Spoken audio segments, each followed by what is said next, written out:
Hello, hello, hello. Maggagaya tayo ng bawang.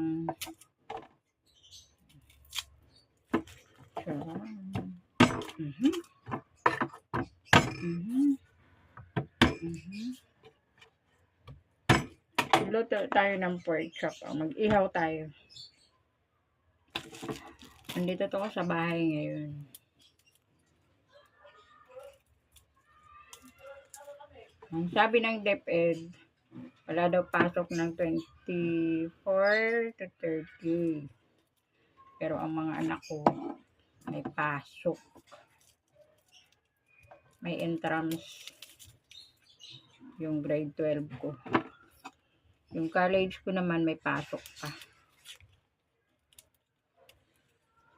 Magluluto na tayo habang wala pa sila. Para pagdating nila,